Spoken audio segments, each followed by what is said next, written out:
Alam nyo ba guys, nakakapanlumo. 2 minutes drive lang pala yung Sports Academy, yung Mamba Sports Academy ni Kobe Bryant. 2 minutes drive lang from here, from our apartment. Diba sobrang lapit, kaso hindi namin napuntahan, hindi ko siya nakita doon, hindi ko pinuntahan ng buhay pa siya. That is, kung lalakarin ko man, parang 20 minutos lang yun, one way. Sobrang lapit nun, kahit balikan pa yung nalalakarin mo lang 40 minutes. Wala ganun talaga.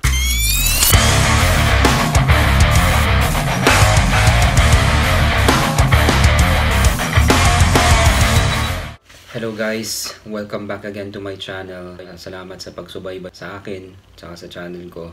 Bali, today, it's just my day off. Meaning ko sa inyo for the past 3 days siguro, puro Kobe Bryant talaga ang binabasa ko. Malingat ako sa cellphone ko, sa YouTube, Facebook. Basta refresh lang ako ng refresh sa sa live feed ko or sa news feed. Ang lagi kong hinahanap, anything about Kobe Bryant, anong nangyari sa pagkadisgrasya niya, sa aksidente niya, or anything that happened in the past. Aminin nyo, ganun din, yung mga Kobe fans dyan, ganun din ang ginagawa ninyo, di ba? Pero today is a little different kasi yung wife ko, hindi naman siya fan ng basketball, wala akong alam yun sa pagbabasketball. Pero today, nagulat ako. Hindi lang today. Siguro 2 days na niya akong inaaya na pumunta dun sa Basketball Academy ni Kobe Bryant. That is Mamba Sports Academy. At na-discover namin na sobrang lapit ng pala nun dito sa bahay namin, dito sa apartment namin. 2 minutes drive. 2 minutes drive. Sobrang laki ng hinayang ko. Konting effort lang ako. Na-meet ko si Idol Kobe Bryant ng maraming beses. So tara, samahan nyo kami ni Jonah, ng wife ko and my 2 kids. Papasyalan natin yung lugar. Madalas daw si Kobe Bryant or nag-spend ng time niya. Papractice siya doon together with his daughter Gigi, which is kasama din doon sa makabilang buhay. Susubukan ko kayong i-tour or makapasok doon sa main. Kasi alam ko dalawa yan eh. Meron para sa members and non-members lang. Try natin pumasok dun sa members para mas makakuha tayo ng mas maraming, makasagap tayo ng mas maraming information. Okay? Grabe, ito lang po yung Mamba Sports Academy. Ano ba yan? 2 minutes away at ito, makikita mo na dito sa entrance pa lang may mga balloons na eh. So tignan natin kung pwedeng pumasok. So there you go. Peram na, amin na. I think they are allowing people to go inside. Yan ho yung Mamba Sports Academy, sir, mga ma'am. Hindi ko man lang napuntahan si Kobe. Grabe, ano ba yan? Sobrang lapit natin, mahal. Makikita nyo doon, meron may mga bulaklak and everything. O may mga media, may nagko-cover. May mga nagte-training talaga ng mga bata. Ongoing pa rin may training. Wait lang guys ha, iparada lang natin tong sasakyan para ma-check natin kung pwedeng Siguro pumunta. tayo pumasok sa... Ito nakikita nyo merong TV network. Tara, silipin natin kung anong meron.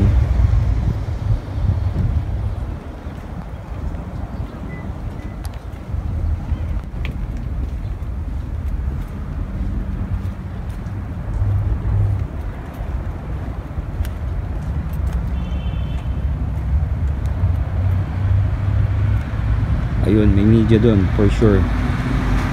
May nag-video ng mga yan. That's media. And over this side, ayan na ho yung mga bulaklak, mga balloons. Yan ho. That's the Mamba Sports Academy.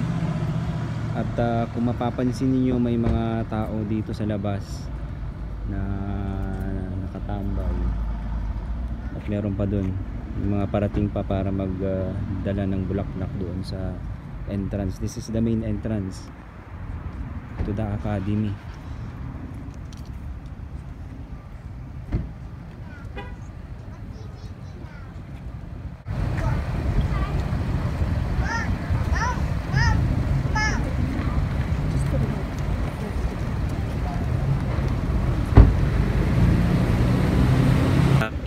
So guys, nandito na kami sa main entrance ng Sports Academy ni Kobe Bryant. Here we go. Mamba Sports Academy. Ito sa entrance, marami na akong nagdala ng mga bulaklak, mga balloons. Tignan ho natin kung pwedeng pumasok sa loob. Doon ho ang entrance Doon ang entrance. Medyo nagkaroon na ako ng konting regret. Can you imagine that? Hindi lang pala 4 minutes galapit to 2 minutes drive lang from our apartment. Yung team nung anak niya si Gigi, dito ho sila naglalaro. And the day bago ho siya ma-aksidente, nandito ho sila. Dito nung anak niya and their team lost. Kasi meron nung isang bata na gustong magpa-picture that day. The day before Kobe Bryant died, merong batang gustong magpa-picture sa kanya. Pero tinanggihan ni Kobe Bryant kasi medyo upset siya nga. At natalo kasi yung team ni Gigi sa basketball. Pero nag-promise naman si Kobe na balik ka bukas, mag-picture tayo. Parang ganun ang sinabi niya.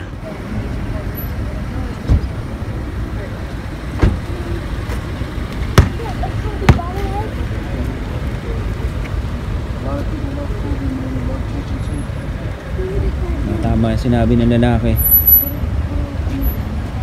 Dito mo makikita ngayon kung gaano kamahal at gaano kaimportante si Kobe Bryant sa mga tao. Kita nyo yan, ang dami.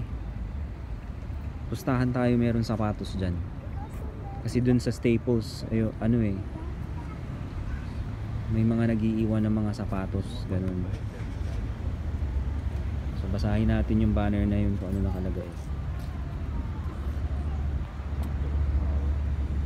So RIP, rest in peace.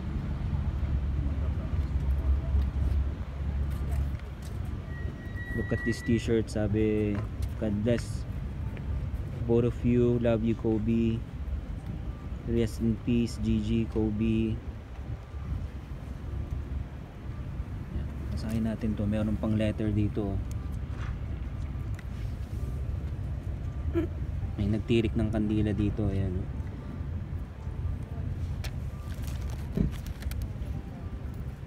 Sabi dito, I'm sure you already knew this, but damn, I wish you could see your city right now.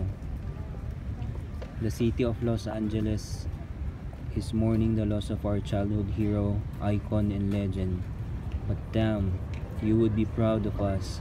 I feel the love from everyone who has come out to see you and your memorials. I have been to almost all of your memorials, from the new one of you and Gigi at Pickford Market to the 413 euro to LA Live and Staples twice, and even stood outside your gated community to send my love and try to process this new reality. You were more than a basketball legend. And yes, you gave our city 5 rings, but it's the lifestyle you had that. So may kadugtong pa to sa likod.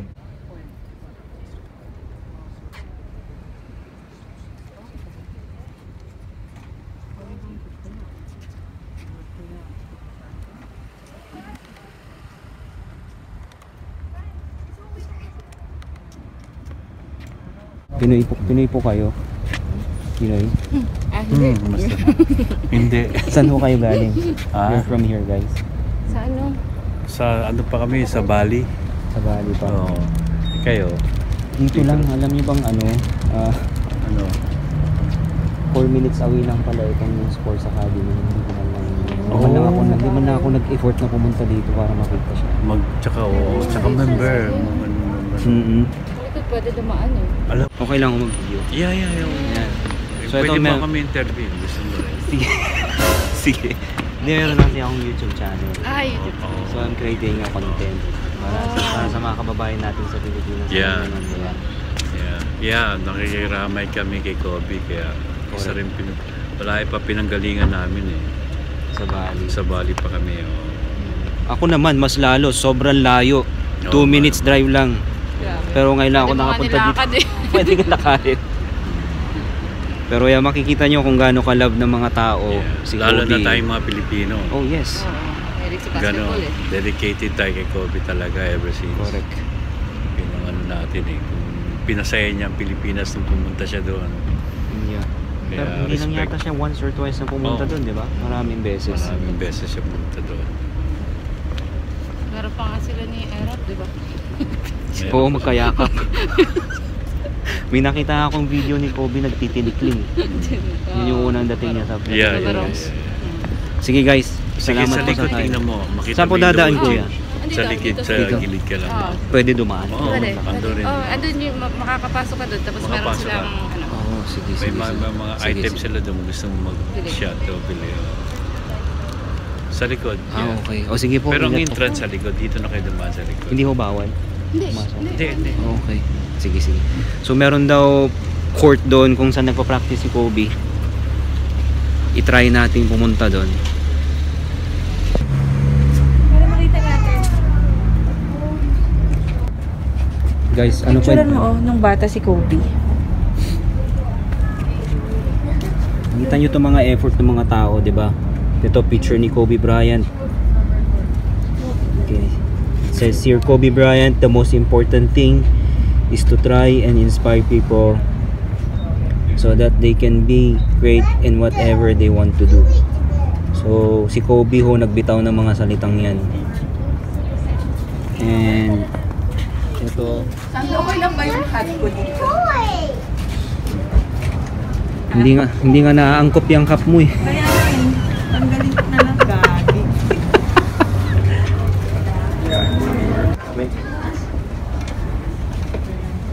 Yan, meron merchandise na sold at the back.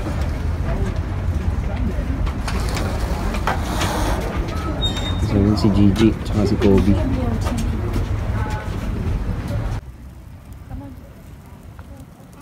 Try natin. So ito yung sinasabi ni Kuya na ano na court. Oh yan, dito nagti-training si Kobe daw. Puro basketball court dito sa loob. Tara, pasok tayo.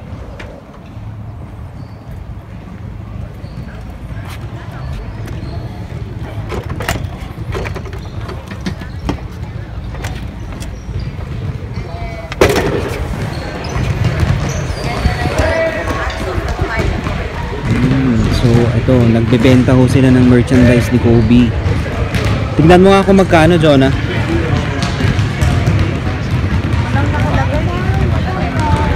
Pero ang ganda ng jacket. Parang magnet. Ay, Nike siya, under Nike.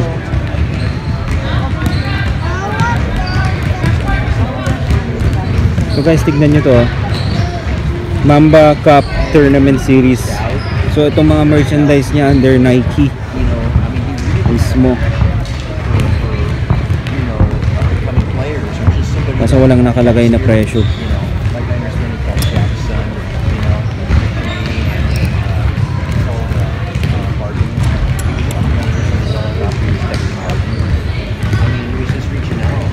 Ito, hoodie to.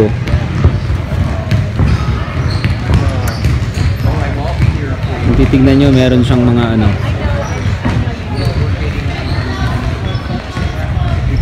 May socks. May socks, hoodie, t-shirt, thermo flask. Ano yung mga ibang benta. Meron ding cup dito.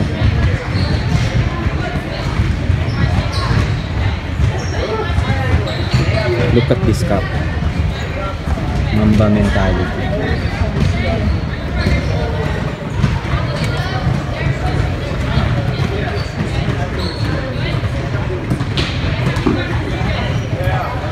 Nakita ko may nagbebenta sa Amazon tsaka sa eBay, pero we're not sure if those are legit.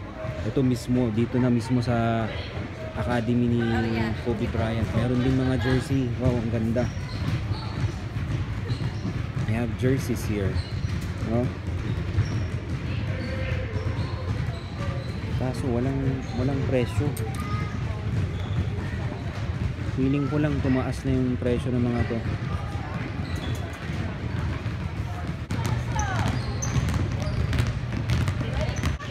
Okay, andito ho kami sa loob mismo ng training academy ni Kobe Bryant. It's open. Operational ho siya today. At makikita nyo, ang daming mga batang naglalaro. Here we go. So merong multiple basketball courts. Hindi lang siya basketball actually meron ding soccer. Dun sa part na yon, mga batang nagte-train for soccer.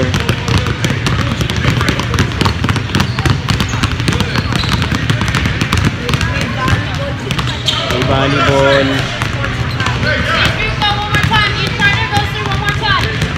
Bale, hindi lang ho siya nakafocus sa basketball. Iba-ibang klaseng sports ho ang ina-entertain nila dito. At meron kaming nabasa dito yan. Nakikita nyo yan. Hindi lang pala si Kobe Bryant ang may-ari nito. So it's like a partnership, kumbaga.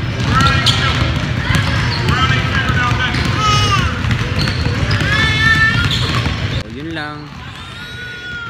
It's nice to be here. Makikita mo naman yung mga tao hindi naman masyadong malungkot. Tinatry nila mag-enjoy. Although mga bata, yung mga iba, hindi nga natin alam kung kilala nila si Kobe. Yeah, mostly kids ang nandito sa loob ngayon. Gusto ko palang i-shoutout yung mga tropa ko dyan sa Pilipinas na die-hard fan ni Kobe Bryant. Nandito ho ako sa Mamba Sports Academy na pagmamayari ni Kobe Bryant. Delphine Francisco dyan ho sa Quezon City. Bro, nandito ho tayo. Kamusta ka dyan? Kay Nino Aguilar na gusto rin magpa-shoutout. Bro, napuntahan ho natin yung academy ni Kobe Bryant at nakikita nyo dito merong mga fans talaga na pupunta dito pa isa-isa. And yung mga iba pang mga tropa natin dyan, shoutout ho sa inyo dyan, mga kabatch ko. Alam ko sila Paul Katbagan, sila Davidson Alunan, mga XC8 Boys High ho, Mamba Sports Academy. Alis na ho kami, bounce na. Ayun, nakauwi na ho kami dito sa bahay. Gusto ko lang ipakita itong snapback na nakuha ko from Mamba Sports Academy. Gusto ko talagang bumili ng merchandise doon. Kaso hindi ko lang alam kung ano, hindi ako makapag-decide. Parang, kasi lahat Mamba, puro Mamba Tapos meron pa siyang collab sa Nike. Kaso ang mahal, nasa $150. Ang gusto ko talagang kunin nung una, t-shirt. Kaso tinignan ko yung quality, parang hindi ako kontento. Nakita ko to. Nag-iisa lang siya talaga dun sa shelf. Kasama yung mga ibang cup pa na kulay itim. Pero iba yung design, hindi ganito yung pagkakasulat niya. So, kinuha ko siya. Hindi ko bagay mag-cup, pero binili ko pa rin. It's a remembrance from Kobe Bryant. So, hindi ko nasasabihin kung magkano ko binili yan. Pero, di ba, ang gwapo. Guys, alam ko dyan sa Pilipinas, maraming nagmamahal kay Kobe Bryant, maraming nag-idolize sa kanya. At bilang tulong ko, alam ko malayo kayo dyan, hindi kayo basta makakapunta dito. Ito lang yung naisip ko na paraan para makakonect yung mga Pilipino dyan sa Philippines dito. Willing ho akong tumanggap ng mga messages, katulad ng mga pinakita ko sa inyo kanina dun sa video, na may kung ano lang ho yung gusto nyo sabihin, yung nararamdaman ninyo, either pictures or message, or pwede ko rin kayong i-shoutout sa video. Pupunta ako doon at babasahin ko yung message na gusto nyo iparating kay Kobe Bryant. Communicate with me directly. Lalagay ko yung link sa ilalim. Alright? Para pwede ho akong bumalik doon anytime. Siguro ang gagawin ko, depende ho. Siguro tatanggap ako ng mga 5 lang. Mga 5 messages or pictures na pwede kong i-print at dadalhin ko directly ho doon sa Mamba Sports Academy para ilatag ko doon kung saan nakalagay yung mga bulaklak, yung mga balloons, at kung ano-ano pang mga memorabilia. Para lang may parating natin sa kanya na maraming Pilipino nagmamahal sa kanya at saka sumusubaybay. Yun lang. Don't forget to subscribe and thank you so much po.